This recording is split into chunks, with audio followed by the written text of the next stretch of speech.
yang mana insya Allah Rasulullah pernah bersabda sallallahu alaihi ya langsung di ilma sahalallahu lahu tariqan ila jannah.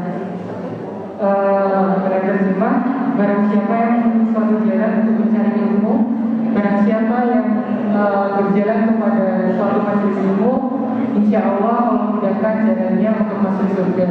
Dan insya Allah nanti dengan hadirnya bapak-bapak dan ibu-ibu sekalian di majelis ilmu ini, kita dimudahkan oleh Allah jalannya untuk masuk surga besok. Amin. Amin ya rabbal alamin.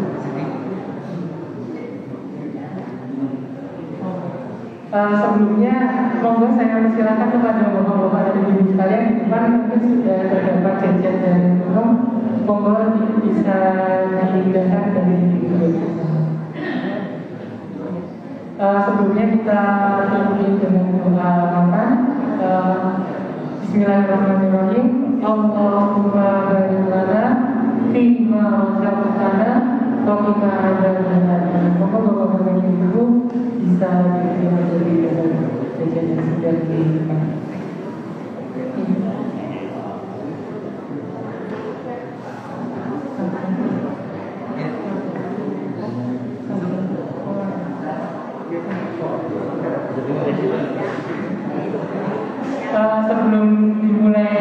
Sebelum dimulai tausiah dari Ustaz Al-Muhammad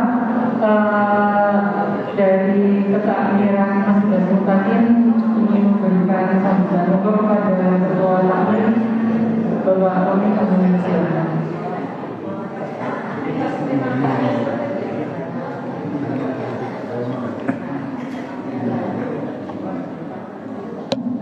Bismillahirrahmanirrahim. Assalamualaikum warahmatullahi wabarakatuh. Alhamdulillah wa syukurillah wa nikmatillah wa la hawla wa la quwata illa billahil aliyil azim. Asyhadu an la ilaha illallah wa asyhadu anna Muhammadar Rasulullah. Allahumma sholli ala Muhammadin wa ala alihi washabihi ajmain. Bapak-bapak, ibu-ibu, saudara-saudara, adik-adik jamaah rahimakumullah. Yang pertama, mari kita selalu panjatkan puji syukur kehadirat Allah Subhanahu wa taala karena banyak sudah nikmat yang diberikan kepada kita. Alhamdulillah, pagi hari ini kita bisa sama-sama diberi kesehatan mengaji dan insya Allah akan disampaikan oleh Ustadz Fatur Rahman. Jauh-jauh kita mendatangkan Ustadz Fatur Rahman dari NTB, dari Mataram. Mari kita pergunakan waktu ini sebaik mungkin, menyimak dengan baik apa yang disampaikan, dan alhamdulillah beliau pun berkenan untuk memberikan materi kita per pekan, suatu yang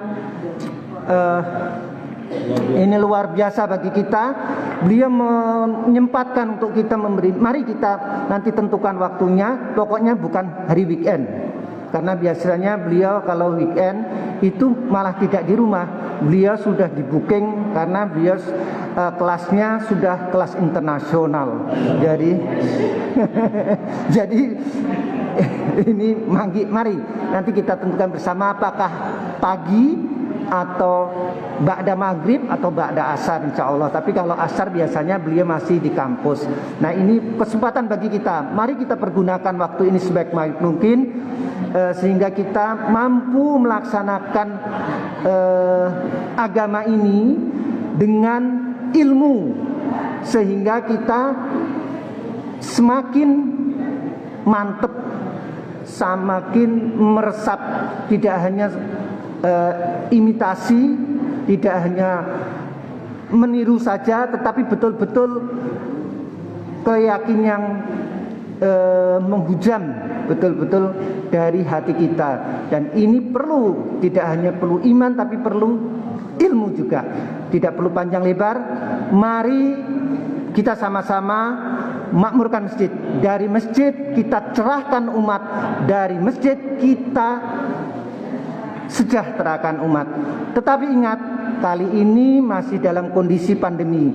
Tetap jaga prokes sesuai anjuran dari ahlinya. Ini penting.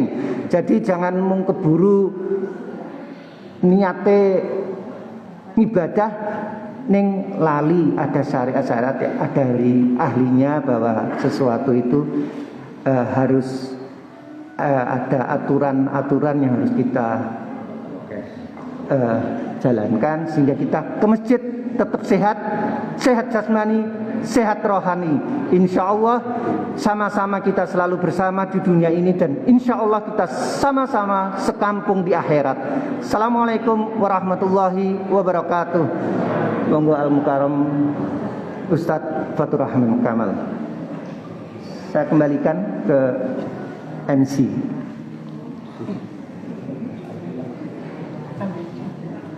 Tuh, sudah ada Mas. Sudah. Cukup satu. Terima kasih atas sambutannya. Selanjutnya insya Allah akan ada tausiah dari Ustaz kepada sahabat-sahabat.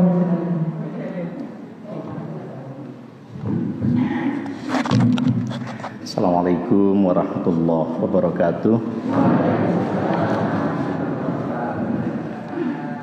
Alhamdulillahirabbil alamin. Allazi allafa baina qulubina fa asbahna bi ni'matihi ikhwana. Wassalatu wassalamu ala Sayyidil awwalin wal akhirin, Sayyidil anbiya'i wal mursalin, Sayyidina wa habibina Muhammad ibni Abdillah wa ala alihi wa sahbihi ajma'in. Para sesepuh yang saya cintai, yang saya muliakan,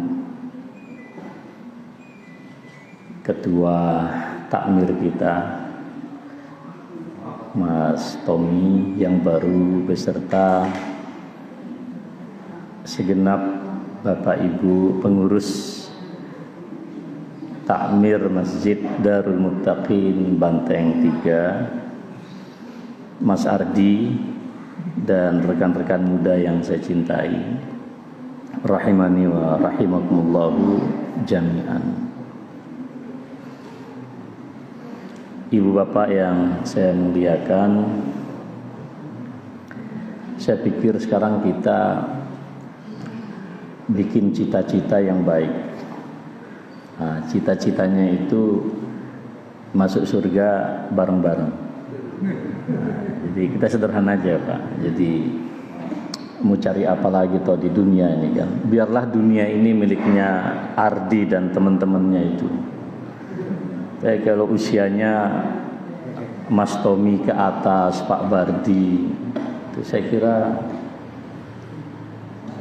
di hadapannya itu saya kira sudah lewat lah ya Pak De ya, sudah lewat, pensiun lagi kan.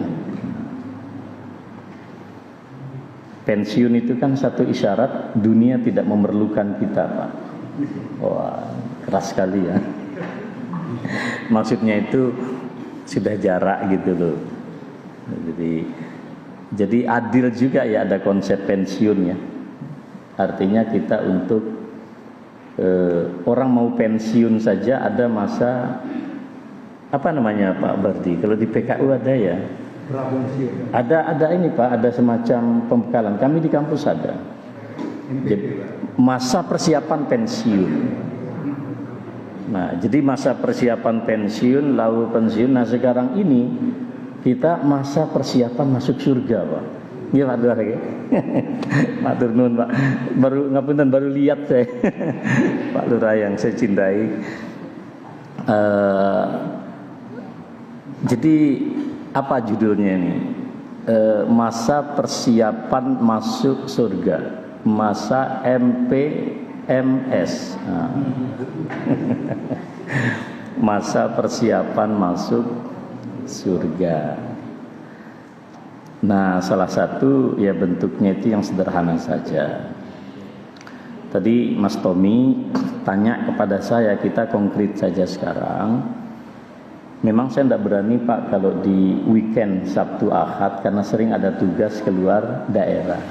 Sampai saat ini masih diminta untuk ngopeni dakwah tabligh kita dari Aceh sampai Papua. Jadi saya harus mengontrol itu. kemarin ke Kalimantan Selatan, besok masih ada agenda balik lagi ke Kalsel dan seterusnya itu. Itu programnya juga sama Pak, ngajak masyarakat masuk surga. Tapi aku yang nggak mau ketinggalan Mas Tommy, ngajak tok ya. Ya kita bareng-bareng. Nah, sebetulnya ndak ini Mas Tommy, saya tuh 4 tahun ini kan dapat rukhsah dari kampus ya, minta doa juga. Saya statusnya itu sekarang ditugaskan nyantri sebetulnya Pak, sedang belajar. Jadi saya tidak ada keharusan masuk kampus. Jadi 4 tahun saya diberikan ini oleh pimpinan untuk sekolah gitu. Dan 2 tahun saya sudah nggak tahu warna pintu kampus saya berubah apa tidak gitu. Jadi sebetulnya lebih banyak di rumah atau pergi keluar daerah. Nah nanti kalau di Darul Muttaqin kita akan diadakan kajian rutin, tapi saya minta tidak lebih dari 60 menit Pak. Menit ke 61 itu banyak setannya. Jadi 60 menit maksimal ya Pak. Nah, dan kalau saya sederhana saja, kita ini kan muslim ya. Jadi kita tahulah apa gitu ya. Yang sederhana saja, sehingga nanti kalau kita menyusul para sahabat, para tetangga, orang tua kita yang sudah mendahului misalnya, ya kita punya kesiapan, sederhana saja. Ya, jadi Pak Imron ya, yang biasanya bersama kita, ternyata beliau juga di luar pikiran kita secepat itu mendahului kita. Mudah-mudahan beliau dirahmati Allah Subhanahu wa taala. Begitu juga berapa tahun yang lalu Pak Yunhar masih ada, ternyata beliau juga meninggalkan kita. Pak Bambang yang begitu kekar kalau bersepeda juga meninggalkan kita, dan banyak yang lain lagi Pak. Nah karena itu masjid ini visinya ya memfasilitasi dan menggembirakan Pak Tommy. Ini kata gembira ini penting loh Pak Tommy. Menggembirakan masyarakat masuk surga Pak. Jadi takmir itu kudu gembira Pak. Iya takmir. Maka nanti monggo misalnya kalau Jumat pagi sudah ada di pondok dan itu rutin, kemudian di tempat Pak Amin kelihatannya juga Sabtu mau segera mulai. Nah, lalu nanti di sini hari apa? Apakah misalnya Rabu pagi jam 6 sampai jam 7 tit.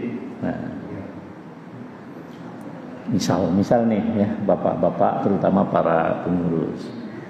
Dan nanti kajian kita utuh gitu Bu ya, dari A sampai Z beruntun.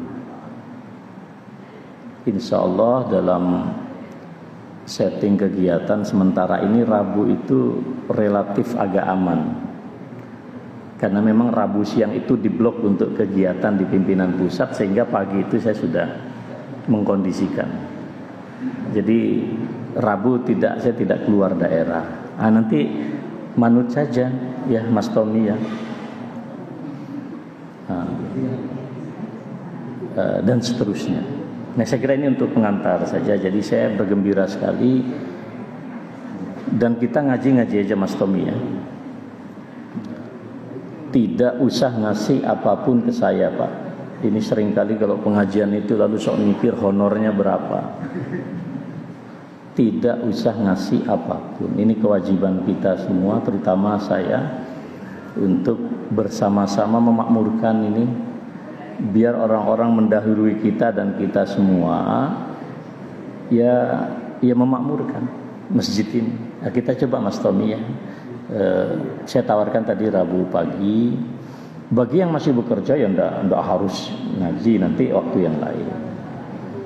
Nah, jadi kedua, bisa saja itu dipublish Pak. Dipublish dalam arti kata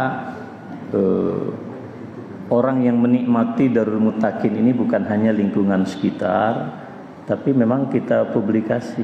Nah, bila perlu dimasukkan di Facebook juga tidak ada masalah. Sehingga nanti yang bekerja pun juga masih terekam, Pak. Karena kalau direkam di Facebook itu biasanya kita lebih hati-hati ngaji, nggak ngomong seenaknya dulu. Ya tak? Kalau ini kita harus hati-hati ngomong, Pak. Se-Indonesia ngelihat.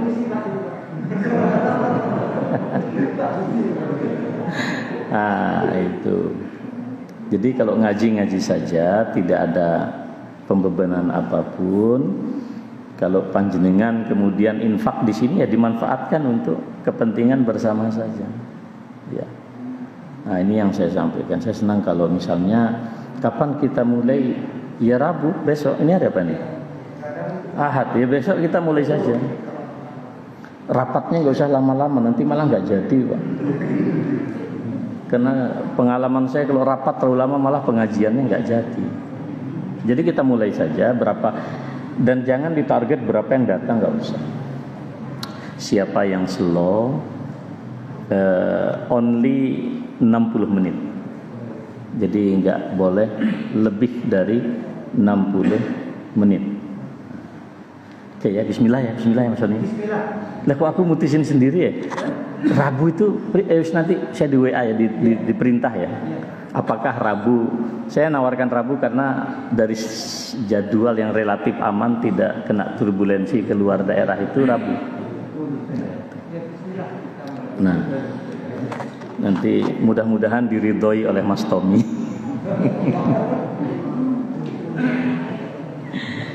Nah, Ibu bapak sekalian, sekarang saya masuk pada materi pengajian kita yang sederhana saja. Ketika Rasulullah sallallahu alaihi wasallam berhijrah ke Madinah, kita kan tahu Pak, Madinah itu suasananya ya kayak begitu. Tidak tertib, perang, ya seperti sekarang lah Pak. Kalau Anda melihat orang Arab itu kalau konflik, tidak perang, tidak marem Pak. Dan sampai sekarang Anda lihat Yaman sudah berapa ratus ribu yang meninggal. Suriah, hampir di semua tempat. Nah, sering kita lupa kedamaian Indonesia itu berkah Pak. Saya pernah membawa tamu dari Yordania ke UMY. Pas naik ke lantai 2 di masjid kampus, di sebelah selatan itu ada kayak kolam ya danau kecil. Biasanya anak-anak pecinta alam itu latihan perahu di situ, penyelamatan, latihan SAR. Pas di tengah lantai, di tangga itu beliau berhenti. Ya kalau bahasa Indonesianya begini, Mas Fatur coba berhenti sebentar. Dia natap 2 gedung kembar itu Pak, twin building itu, rektorat. Namanya gedung AR Fahrudin A dan B. Dia menangis. Lalu dia katakan, kalian di Indonesia bisa mengerjakan amal seperti ini. Kami di negeri Arab jangankan membuat kampus Pak, mimpi aja nggak boleh. Bagaimana kuatnya otoritas negara. Para dai, sedikit banyak guru-guru saya sekarang masuk di penjara karena ya mereka beda pandangan saja dengan para penguasa. Nah di sini kita masih biasa saja. Ketika kami tidak setuju dengan peraturan seorang menteri, ya kami sowan baik-baik dan tidak ada masalah. Sampai hari ini saya bisa kemana-mana, tidak ditangkap. Ini Indonesia kita. Nah, Madinah itu, ini kan banyak diantara kita sudah ke Madinah Pak ya. Itu adalah potret negeri yang sangat indah. Anda lihat sebelum Nabi Muhammad itu penduduk baru Pak di situ sebagai migran baru. Karena Madinah itu sudah dikuasai orang Yahudi, orang Nasrani, ada suku Aus, ada suku Khazraj, ada pemeluk agama-agama lain. Nah, Nabi ketika masuk ke situ tidak ada penolakan, Pak. Bahkan tidak lama ya. Yang pertama beliau bangun itu masjid. Ya, masjid. Dan yang kedua itu mempersaudarakan Muhajirin dan Ansor. Nah, setelah selesai persaudaraan antar umat Islam Muhajirin, antara orang hijrah dari Mekah dan orang Ansor yang menolong dari Madinah, beliau kemudian duduk bersama dengan semua pemeluk agama. Duduk bareng, bikinlah kesepakatan kehidupan bersama. Itulah yang disebut dengan Piagam Madinah, dan itu pertama kali terjadi di dunia, Pak. Tidak ada pemaksaan peribadatan, tidak ada pemaksaan agama. Kalau nggak percaya tanya aja Bu Thomas. Ketika Pak Thomas meninggal, habis subuh saya datang ke situ, Pak, dan lama saya ngobrol sama beliau. Boleh nggak? Boleh. Takziah ya boleh, ngunjungi orang non muslim sakit ya boleh. Bahkan kalau seperti COVID sekarang, jenazahnya tidak ada yang merawat, kita boleh merawat, Pak. Yang nggak boleh itu hanya ikut ritualnya saja. Kalau sudah pemakaman ya serahkan kepada keluarga, karena di situ ada misa, Pak.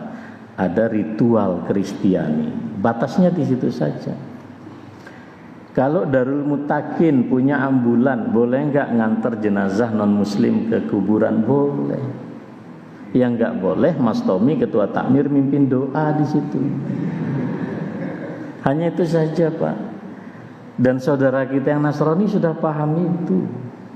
Mereka nggak nuntut kok. Waktu Bu Thomas ke Seripahan kan saya, Bu ngapunten, saya datang pagi ini, nanti kalau pas misa pelepasan saya mohon izin tidak datang. Dan beliau enggak, beliau fair sekali, konkret loh Pak, enggak buat-buat. Tetangga kita Anda bisa tanya kok sekarang. Malah saya menyesal sama beliau ketika Pak Thomas tadi malam itu kena serangan stroke itu, karena waktu itu Syawal, Pak, orang Banteng banyak mudik ya waktu itu.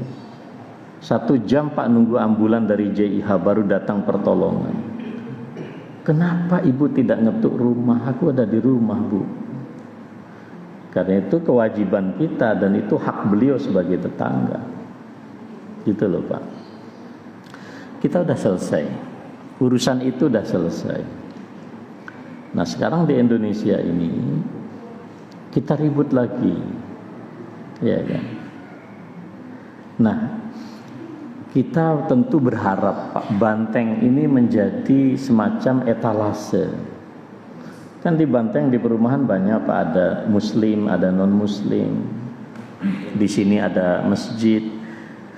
Di belakang kita juga ada semacam apa ya, untuk saudara-saudara kita yang non muslim. Di depan kita ada gereja.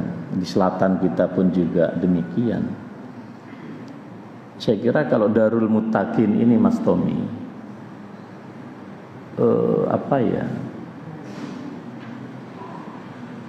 berikhtiar untuk menjadi etalase kebinekaan, mungkin penting, Pak. Karena pekan depan itu saya sama Kemenak diminta untuk mentraining tentang masalah moderasi beragama itu. Ada 4 angkatan itu, Senin, Selasa, Rabu, Kamis. Jadi di masyarakat kita persoalan yang sudah selesai kemudian menjadi rumit. Nah, karena persoalan politik. Maka kalau Banteng 3 ini ingin damai, jangan terlalu banyak bicara politik. Nah gitu Pak, sederhana saja sebetulnya. Masing-masing punya pilihan, gak usah pakai maksa, ngapain. Sederhana saja. Nah, Nabi SAW ketika beliau datang ke Madinah ya, nanti saya ceritakan, ada seorang sahabat ya, yang kemudian masuk Islam. Dulu beliau ini tokoh agama Yahudi, namanya Abdullah ibnu Salam. Ini tokoh agama Yahudi. Nah, Madinah pada masa itu terdiri dari seperti yang saya sampaikan, berbagai macam agama, suku, kelompok. Dan semua masyarakat Madinah menghormati betulnya namanya Abdullah ibnu Salam waktu itu, di awal Islam datang. Nah, ketika Rasulullah Shallallahu Alaihi Wasallam hijrah di Madinah, ya, beliau disambut oleh penduduk Madinah dengan penuh kehangatan. Kenapa? Ndak ujuk-ujuk Nabi datang, Pak. Beliau sebelumnya berkomunikasi, mengirim guru, berdakwah bukan dengan kata-kata tapi dengan akhlak dan amalnya waktu itu. Nah, pada saat beliau datang dan disambut oleh penduduk Madinah, ya, jadi Rasulullah Shallallahu Alaihi Wasallam, ya, ketika misalnya di dalam Al-Quran diterangkan wa syahida syahidun min bani Israel, yang memberikan testimoni bagaimana indahnya Rasulullah dan sambutan hangat masyarakat, itu bukan orang Islam tapi justru seorang tokoh dari Bani Israel, Yahudi. Dan Nabi langsung mendeklarasikan 4 hal, Pak. Pertama kali itu. Nah, ini kita deklarasikan hari ini. Hadis ini sering ibu bapak dengarkan. Nabi belum bangun rumah, Pak. Belum melakukan apa-apa, baru datang disambut oleh masyarakat Madinah. Apa kata Nabi kepada orang-orang Madinah, baik yang muslim atau tidak? Absus syalam. Nah, tebarkan salam. Nah, bisa nggak kita menjadikan perumahan kita, sedogan kita itu sebagai tempat ditebarkannya salam damai? Nah, sederhana sekali. Nanti saya uraikan satu-satu. Kata Rasulullah Shallallahu Alaihi Wasallam, ya ayyuhan nas, wahai manusia. Jadi yang disapa oleh Nabi itu manusia, Pak. Beliau tidak mengatakan ya ayyuhal muslimun. Berarti yang menyambut kedatangan beliau ketika itu bukan hanya aktivis masjid, Pak. Ya ayyuhan nas, wahai manusia semuanya. Beliau juga tidak mengatakan ya ayyuhal mu'minun. Absus salam, tebarkanlah salam kedamaian. Yang kedua, wa at'imut ta'am, berikanlah makan. Nah, kedua nih, Pak. Nah, hari ini kita sudah berikan makan. Ini udah. Ya. Wasilul arham, sambungkan tali kasih sayang, silaturahim. Wasallu billail wan nasu niyamun, salatlah kalian di tengah malam sementara banyak orang masih tidur. Tadkhulul jannata bisalam, niscaya kalian masuk surga dengan damai juga. Jadi sederhana saja, Bu. Jadi kalau syiar yang ada di kampung kita ini, tebarkan salam, berikan makanan, ya kan, sambungkan silaturahim, sholat malam. Nah. Jadi Darul Mutakin ini sholat malam pun Pak, tidak apa-apa, Pak. Tidak harus pada malam Ramadan. Jadi sekali waktu misalnya Mas Tommy sebulan sekali ada sholat malam berjamaah, Pak. Keren juga itu, Pak. Nah, Ya dimulainya jangan berat-berat Pak. Kalau sekarang itu dimulai jam 3.30 dini hari dah cukup Pak. Dah cukup. Ayatnya nggak usah panjang-panjang. Nah ini sederhana saja. Ya, jadi sekali lagi, tebarkan salam, berikan makan, sambungkan silaturahim, dan yang keempat sholat malam. Ini kalau kita mau bicara dalam skala yang besar juga bisa Pak. Dan ingat, Madinah waktu itu kalau sekarang Madinah satu provinsi Pak. Pada masa itu Madinah negara. Dan yang ngomong ini pemimpin negara yang kemudian menjadi negara Madinah itu. Jadi 4 instruksi yang pertama itu. Bayangkan. Nah. Dan yang menarik, bukan hanya dialamatkan kepada orang Islam, tapi ya ayyuhan nas. Nah, jadi ibu bapak sekalian yang saya muliakan, inilah yang hilang di negeri kita saat ini. Coba Anda lihat di sosial media kita Pak, salam ini gampang diucapkan, tapi hanya beda majelis taklim saja, orang sudah saling merendahkan. Hanya beda ormas, orang saling merendahkan martabat. Nah, ini sederhana saja. Ini yang mahal sekarang ini di tempat kita. Jadi absus salam itu bukan semata-mata kita assalamualaikum Pak, tapi secara konkret. Kalau kita bertetangga dengan orang lain, kira-kira tetangga kita merasa damai enggak dengan kita? Sederhana saja. Nah, jadi saudara sekalian yang saya hormati, ya. Ada lagi hadis Abu Hurairah radhiyallahu taala anhu, la tadkhulunal jannata hatta tu'minu. Kalian tidaklah masuk ke dalam surga Allah sehingga kalian beriman. Wala tu'minu hatta tahabbu. Kalian tidak mungkin beriman sebenar-benarnya iman sehingga kalian saling mencintai. Ala adullukum ala syai'in idza fa'altumuhu tahabbtum. Maukah kalian aku beritahu ada hal yang sederhana, jika kalian lakukan maka kalian akan saling mencintai. Apa itu? Absus salam. Tebarkan salam. Ya. Kalau tetangga kita non muslim tidak apa-apa Pak. Pagi Pak, Bu Thomas, pagi. Sehat nggih Bu? Sehat. Sederhana saja Pak. Jadi sederhana saja.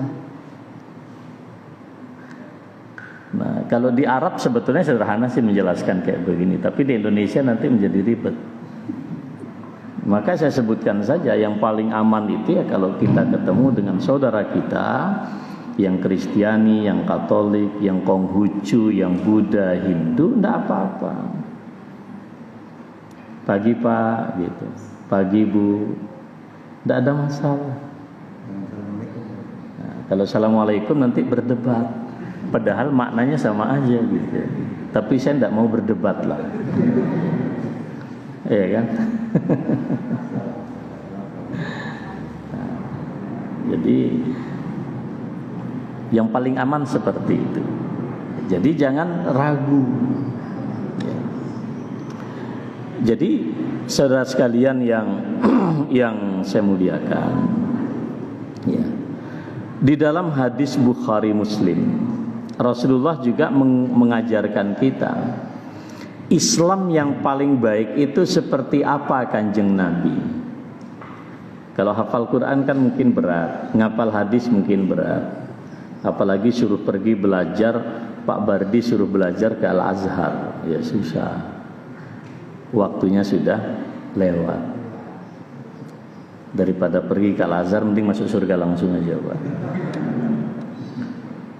Jadi sederhana saja. Nabi ditanya, Islam yang seperti apa yang bagus? Ayyul Islami khairun.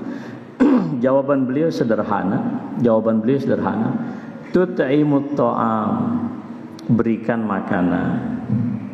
Kemudian wa taqra'us salam ala man arafta wa man lam ta'rif. Kamu mengucapkan salam kepada orang yang kamu ketahui persis siapa dia atau kamu tidak kenal siapa dia. Salam yang paling sederhana tadi itu, Pak. Kalau kira-kira kita lihat itu orang muslim, ya assalamualaikum warahmatullah. Sederhana, wassalamualaikum. Nah, ini yang pertama, Pak. Nah, di dalam Islam kita, ya, ibu bapak sekalian, kita melihat perbedaan. Ini yang saya ingin tegaskan. Satu, ini harus selesai dulu di antara kita, Pak. Anda harus percaya dalam Islam. Semua manusia itu, Pak, siapapun dia, apapun agamanya, apapun suku, bangsa, ras, etniknya, itu orang-orang yang dimuliakan Tuhan, Allah. Jadi yang memuliakan bukan konstitusi, Pak. Belum ada namanya deklarasi hak asasi manusia, itu belum ada. Tapi ketika Allah menciptakan semesta ini, Allah sendiri yang menyatakan walaqad karramna bani Adam. Sungguh telah kami muliakan anak Adam. Jadi anak Adam itu universal, Pak.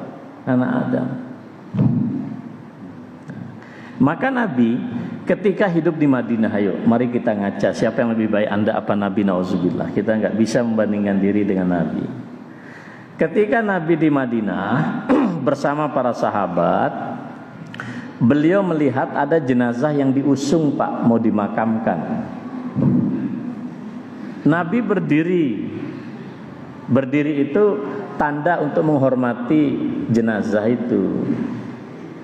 Jadi kalau kita berdiri, Pak, ada jenazah dilepas, itu memang ada sunnahnya, Pak. Jangan kejar-kejaran dengan ambulan kalau di jalan. Di jalan kalau ambulan, apalagi itu jenazah, minggir. Jangan malah lihat ambulan, dispion malah ngencengin itu. Itu enggak Islami itu. Ambulan minggir. Kenapa? Menghormati. Kalau yang sakit maka kita mensegerakan dia ditangani dokter. Kalau dia memang jenazah apapun agamanya, maka kita sudah melaksanakan sunnah Nabi. Berdiri Nabi. Begitu Nabi berdiri, diprotes oleh sahabat. Wahai Nabi, jenazah itu jenazahnya Yahudi, kok panjenengan berdiri? Jawaban Nabi sederhana. Bukankah dia juga manusia? Bukankah dia juga manusia? Nah, sekarang yang mati orang NU tak Muhammadiyah tidak mau takziah. Yang mati orang Muhammadiyah orang NU enggak mau takziah. Dapat dari mana, bro? Anda dapat ajaran dari mana? Iya kan? Nah, ini penting ini Pak Lurah nih, masyarakat kita, Pak. Karena diputar balik sekarang ini. Semua orang jadi ulama, banyak mufti Facebook, banyak mufti Instagram. Jadi kacau agama ini, Pak. Google itu mengalahi Imam Bukhari, bayangkan. Karena nggak punya ruh untuk menjelaskan, Pak. Mereka tahu dari mana gitu loh. Anda dapat dari mana ajaran itu? Nah, jadi saudara sekalian yang saya hormati, yang kedua, Nabi itu ketika menguasai Madinah, dia bilang begini, ini atas nama kehormatan manusia, Pak. Siapa menzalimi orang non-muslim yang diizinkan tinggal di Madinah, merusak kehormatannya, merendahkan martabatnya, mengambil hartanya tanpa kerelaan non-muslim itu, atau memberikannya pekerjaan melebihi kekuatan tubuh dia fisik. Misalnya kita punya perusahaan, lalu pekerjanya non-muslim, dipaksa, Pak, kerja. Kata Nabi, aku menjadi musuhnya di hadapan Allah pada hari kiamat. Ini satu, Pak. Mengapa dilakukan itu? Karena dia manusia yang dimuliakan. Kedua, perbedaan kita Pak, apapun perbedaan, mau jenis kelamin, mau perbedaan warga negara kebangsaan, bahkan perbedaan agama, itu sama dengan perbedaan siang dan malam. Jadi kalau ingin tidak ada agama lain selain Islam, itu sama saja dengan hanya mengharapkan matahari tanpa rembulan. Tidak bisa. Makanya disebut perbedaan apapun di antara kita itu kodrati Pak. Nek kodrati itu sak karepe Gusti Allah. Nggak bisa kita intervensi. Nggak bisa. Lo nggak usah jauh-jauh. Abu Thalib apa Muslim? Tidak Pak. Sampai akhir hayat tinggal bareng sama Nabi. Anda berani mengatakan Nabi Muhammad gagal mendakwahi pamannya? Nggak ada ulama mengatakan itu. Justru yang diangkat adalah begitu mulianya akhlak Nabi kepada pamannya yang tidak percaya dengan ajarannya sendiri. Nauzubillah, kalau istri saya misalnya tidak Islam, lalu saya menjadi mubalik, mesti saya diocehin sama orang.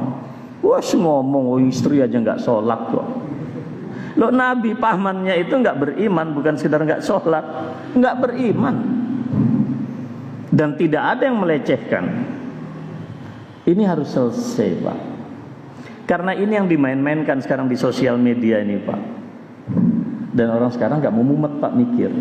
Pokoknya dapat satu poster itu dianggap kebenaran. Dia belum baca nih. Saya kesini nih berapa, mungkin ada 40 halaman saya bawa. Karena gak berani Pak keluar dari koridor yang penjelasan para ulama. Jadi walaupun saya menjelaskan sederhana kayak gini ya, boleh dicek di sini hadis-hadis ini ada syarahnya semua. Ya. Jadi saudara sekalian yang saya hormati, itu yang kedua. Yang ketiga Pak, dakwah itu karena tujuan kita kepada Allah, maka metodenya itu dijelaskan bil hikmah wal mau'izah wajadilhum. Hikmah Pak. Saya nggak setuju Pak sesajen untuk menyelamatkan jasad manusia dari letusan gunung di Jawa Timur. Nggak setuju saya. Tapi apakah kemudian cara memperlakukannya itu Anda tendang-tendang, Anda videokan, Anda viralkan, itu bukan dakwah yang saya tahu. Itu provokasi. Itu propaganda. Nabi Pak, kurang apa Nabi? Nabi Muhammad ketika nyampe di Mekah, dan waktu itu di Mekah itu tidak kurang dari 360 patung. Dan kalau hari beliau menguasai Mekah Pak, satu-satu leher orang kafir itu dipenggal, bisa Nabi, tapi Nabi tidak lakukan. Bukan nggak bisa, kita sekarang baru ketemu satu sesajen langsung ditendang, diviralkan videonya.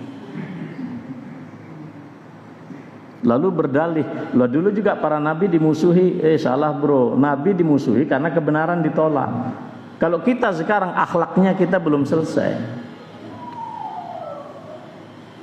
Kita nggak percaya Bu dengan keyakinan saudara kita yang Nasrani. Tapi dalam Al-Quran kita diharamkan untuk mencela Tuhan mereka. Apa sampean berani mengatakan, ini Allah ini kok nggak serius ya?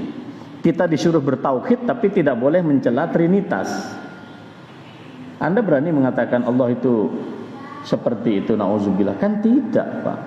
Karena Allah ingin, weslah sampean bertauhid wis kok tak catat. Tapi nek sampean ketemu tetanggamu yang seperti itu, yo hati-hati, jangan sok-sokan. Nah gitu loh Pak. Enak sekali Islam itu. Mekah aslinya Pak, kalau Anda tahu, Ka'bah itu asli yang dibangun malaikat sama Nabi Ibrahim. Itu enggak segi 4 persis gini Pak, dia segi panjang. Dan segi panjangnya itu ya, tapi yang diketahui oleh masyarakat waktu itu adalah apa adanya yang sudah segi 4 persis kayak begitu itu. Aisyah pernah bertanya, Nabi, Kurang lebih bahasa kita, Anda kan Mekah sudah di tangan, kenapa nggak dikembalikan saja bangunan Ka'bah itu seperti bangunan semula biar asli, Pak? Nabi mengatakan, ya saya ini ngemong. Tidak semua orang yang Mekah itu bisa nerima. Kalaupun mereka masuk Islamnya itu belum lama, mereka belum siap mental. Sampai 14 abad nggak ada yang berani merubah Ka'bah, Pak, sampai hari ini. Paling beraninya itu hanya Hijr Ismail yang melingkar itu. Aslinya itu bangunan Ka'bah, Pak. Yang melingkar itu loh, Pak. Nah. Coba akhlaknya Nabi itu sampai meninggal. Dan beliau menjadi bukan hanya penguasa Mekah Madinah, Pak, penguasa dunia waktu itu. Beliau tidak terbitkan SK seorang pemimpin kembalikan Ka'bah kepada bangunan semula. Mengapa? Ada kearifan terhadap masyarakat. Gitu loh, Pak. Ini namanya perdamaian, damai. Jadi bukan berarti kita kemudian membiarkan, tidak, Pak. Masih ada cara menjelaskan. Begitu juga hal-hal yang lain.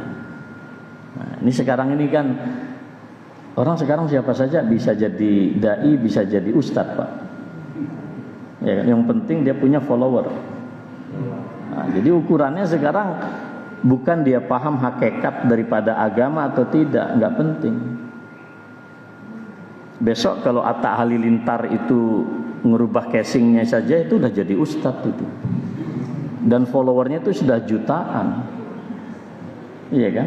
Bisa nggak? Bisa. Orang sekarang ini laki bisa jadi perempuan, perempuan bisa jadi laki sekarang itu. Nah, ini yang kedua. Jadi yang kedua, Pak, itu yang pertama ya, damai. Kemudian it'amut ta'am.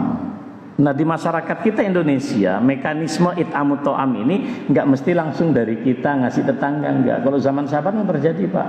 Kalau mereka masak-masak, apalagi aromanya itu kecium tetangga, maka para sahabat bertanya, bukan kemudian langsung santap. Tetangga depan sudah dibagiin belum? Oh, dagingnya sedikit, nggak apa-apa, yang penting kuahnya dibanyakin. Sudah tahu baksonya hanya 20 biji, lalu kuahnya satu tetangga satu. Jadi sunahnya itu, Pak. Nah, sekarang di Indonesia, Anda jangan bayangkan di negeri Arab orang gampang kayak begini, Pak. Oh, nggak ada, Pak, nggak ada.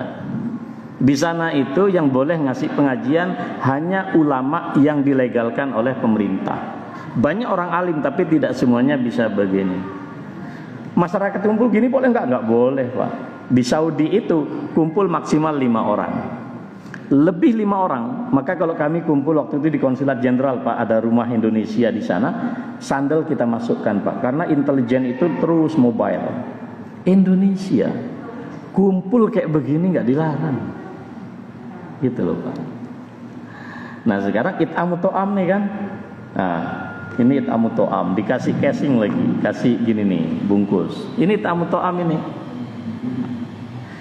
Kalau di Saudi, semua acara begini diselenggarakan pemerintah, Pak. Nggak ada istilah infak di sana. Tempat kita berdarah-darah, Pak, untuk bisa. Saya kan tahu persis 20 tahun lalu kayak gimana Masjid Darul Mutakin kita, Pak Bardia. Sudah kecil, lampunya kedap-kedip. Yang saya kecil dulu ini masjid, nggak seindah ini. Wah, sekarang makanya kalau masjidnya kayak gini nggak masuk surga kan eman-eman toh, Pak. Ya itu loh, Pak. Ya monggo ini Mbah Narto menjadi saksi betul. Saya ingat betul zaman itu nggak berani saya jadi imam di sini. 2019 saya baru diajak Pak Yunhar ke sini. Nggak berani saya mendahului Pak Denarto, nggak berani saya kualat. Nggak, emang kayak begitu, Pak. Jadi it'amut ta'am. Nah, di Indonesia ini alhamdulillah, Pak, kita gampang. It'amut ta'am gimana? Ya kita urunan. Ya, ada orang keseripahan. Nah, ini saya ingin juga nih Pak Lurah saya usulkan. Saudara kita yang keseripahan itu gimana? Mereka ini nggak sibuk, Pak. Tapi kita punya, nah gimana lah caranya, saya tidak tahu di perumahan ini atau di Sedogan. Ya kita ini punya cash, Pak, cash masyarakat. Jadi ketika nanti ada yang keseripahan itu, jangan dibuat repot. Musibah itu sudah cukup besar, suruh lagi cari halal kayak begitu. Sunnahnya nggak begitu, sunnahnya kita datang membawa. It'amut ta'am. Jadi ini yang sederhana saja. Oleh karena itu karakter orang Madinah itu dan orang Muslim, wa yut'imuna at-ta'ama ala hubbihi miskinan wa yatiman wa asira. Jadi kita ini suka Pak berbagi. Alhamdulillah di masjid kita ini Jumat itu Masya Allah ya, pernah turah. Pak Masruhin pernah bawa ke saya, itu kaget saya, olive. Wah. Dibawa olive.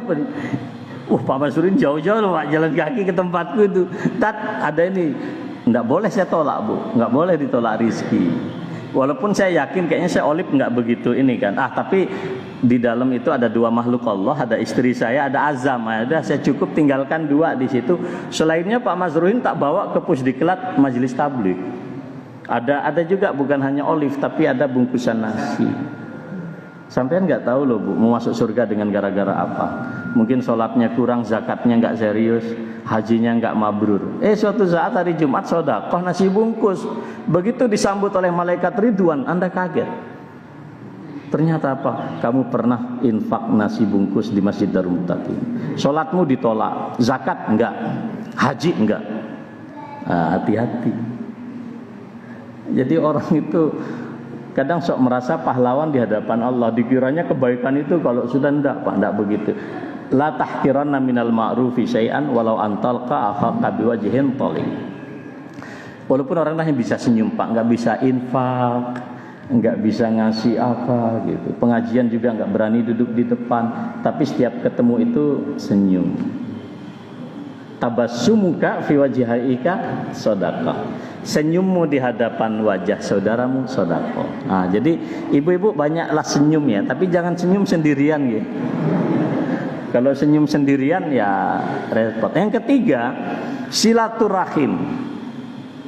Ya, silul arham. Ini yang sekarang ini Pak. Jadi dengan era sebentar lagi kita masuk metaverse. Ini dunia sudah luar biasa bentuknya anak-anak kita. Maka silaturahim di tempat kita pun juga mekanismenya banyak Pak.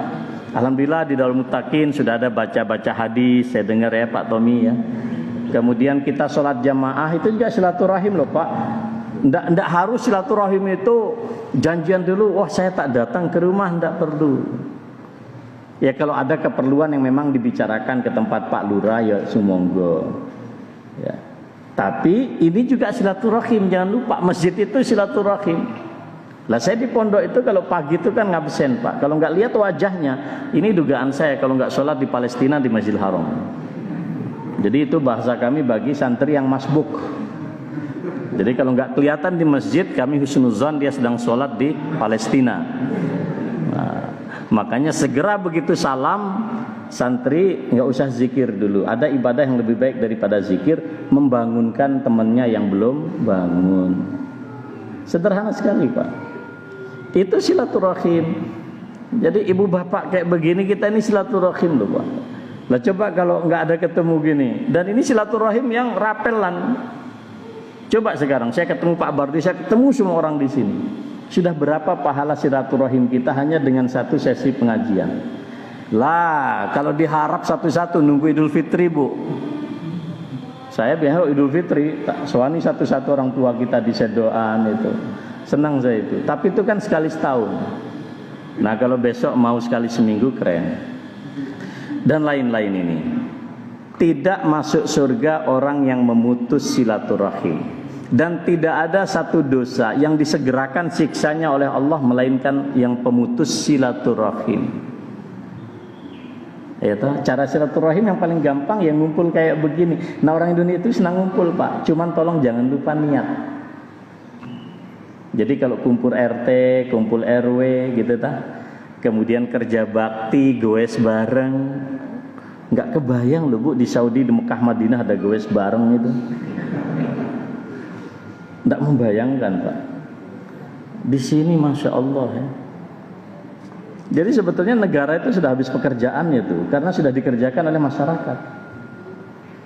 Nah gitu. Nah yang terakhir itulah kemudian sempatkanlah sholat malam. Ya kalau susah bangun ya sebelum tidur. Paling minim 1 rakaat, paling minim. Witir.